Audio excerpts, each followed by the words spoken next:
Maintenant, on veut rajouter au programme la mention relative à la note obtenue. On affichera ajourné si la note est strictement inférieure à 10.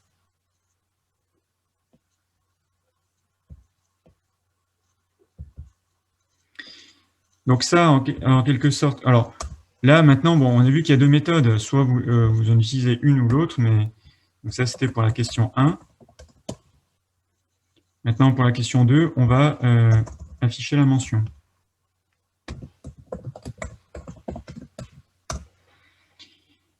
Est-ce que vous avez une proposition? Qu'est-ce qu'on pourrait utiliser comme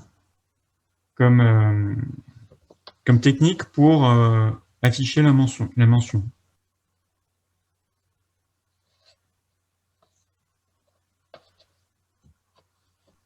Avec if.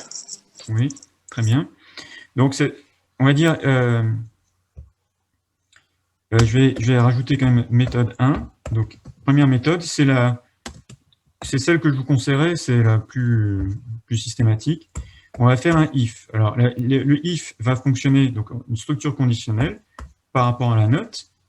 Donc, si on arrive ici, vous êtes bien d'accord que ce qui a été fait au préalable, ben, de deux choses l'une, soit la première note était tout de suite bonne et auquel cas, on sort de la boucle, soit elle n'était pas bonne, on a bouclé, etc. Mais dès qu'on sort ici, la note est correcte. Donc, on n'a pas besoin de revérifier est-ce que c'est plus petit que 0 ou quoi. La seule chose, c'est, on va regarder, est-ce que c'est plus petit que 10? Si c'est plus petit que 10, eh bien, on va dire que c'est ajourné, donc par un message box.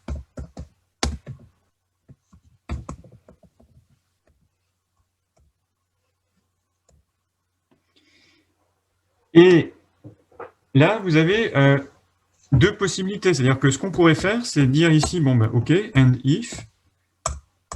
Ne l'écrivez pas parce que c'est pas très joli de le faire comme ça. Après, on peut se dire, ben, donc, ce cas, oui ou non. D'accord. Après, on regarde, est-ce que la note est plus grande que 10 et la note est plus petite que 12? Auquel cas, je vais faire un message box et je vais afficher passable.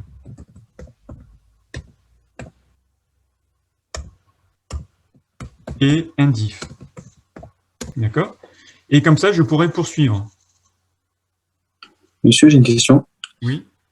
Pourquoi tout à l'heure, vous avez mis des parenthèses avant les guillemets dans le truc message box et pas ici, pour ajourner? Ben, parce qu'en fait, on peut faire les deux, mais effectivement, Okay. bon, on va uniformiser, on va les mettre systématiquement. Ok, merci. Donc, vous voyez que là, il faut alors, respecter les conditions conjointes ici des bornes inférieures et supérieures. Et après, continuer entre 12 et 14, 14 et 16, etc. Il y a une méthode qui est plus simple qu'on a vue en cours, c'est de se dire, ben, si ce n'est pas ce cas-là, on va regarder et on va faire un else if, pardon. Else if la note est plus petite que 12, ça veut dire ça, sinon si. C'est-à-dire sous-entendu qu'on n'était pas plus petit que 10. Donc ça ne sert plus à rien de vérifier est-ce que c'est plus grand que 10. Et après, on poursuit.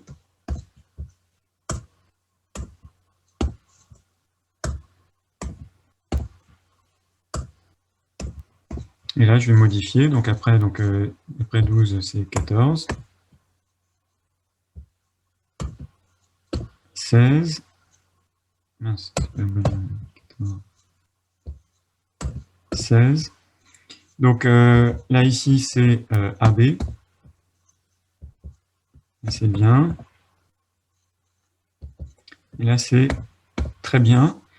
Et ben là, qu'est-ce qu'on pourrait se dire? On peut se dire, est-ce que c'est plus petit que ou inférieur à 20? Sauf qu'on le sait déjà, vu que la note a été contrôlée, elle est inférieure à 20. Donc là, on peut encore gagner du temps en faisant juste un else.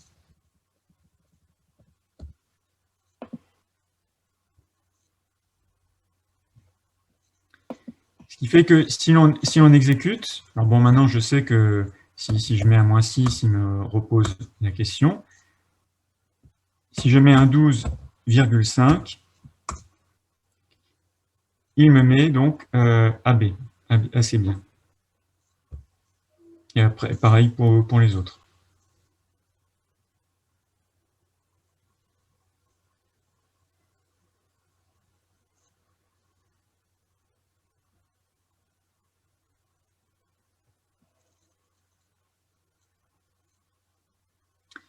Donc, vous avez ensuite encore une autre manière de faire les choses, c'est en utilisant le select case. Donc, je vais dire méthode 2 bis. Et ici, donc, ce sera la méthode 2. Donc, tout le reste est pareil. Alors, je vais essayer de conserver ça pour que vous voyez un petit peu le select case.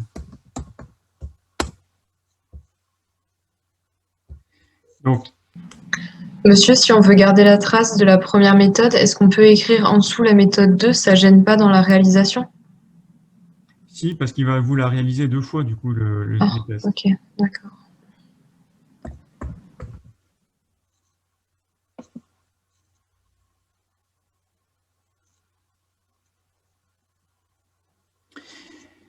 Donc, l'idée, ça va être de procéder de la même manière. D'accord? C'est-à-dire que les différents cas de figure qu'on avait, on va les avoir également pour le select case. Dans le, c'est juste, on va dire, la syntaxe qui va être modifiée.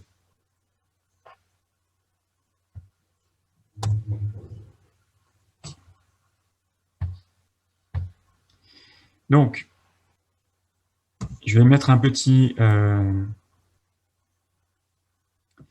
donc, on va avoir nos différents cas de figure.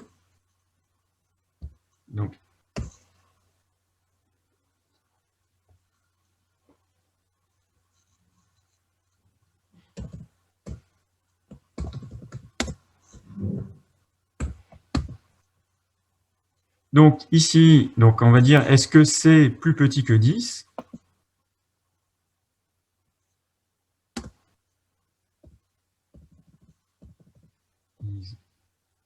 J'essaie de le faire de cette manière-là pour que vous voyez que finalement ça revient à peu près au même.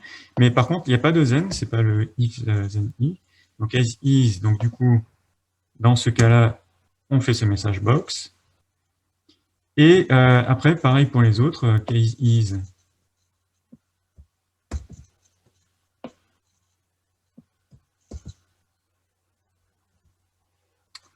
Yes.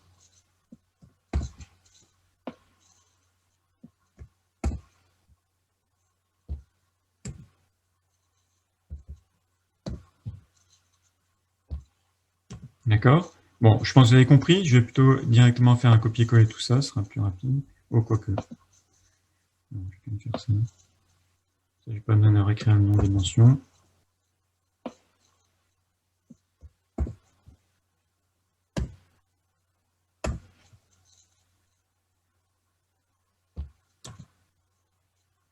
Bon, ça aurait été plus rapide de le réécrire, mais je voulais vous montrer que la structure sur le fond est peu différente.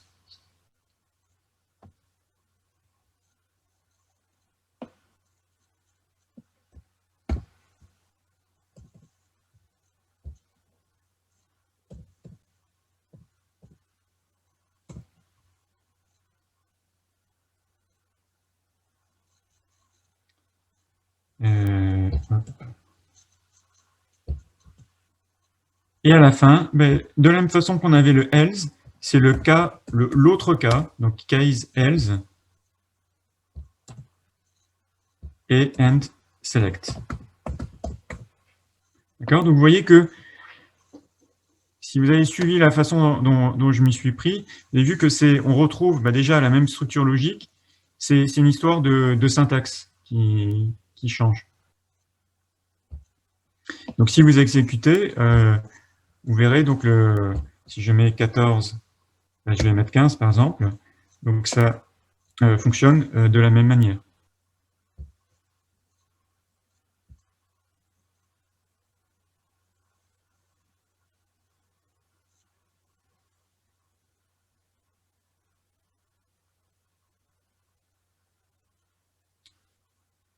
D'accord? Donc ça, c'était pour l'exercice 1.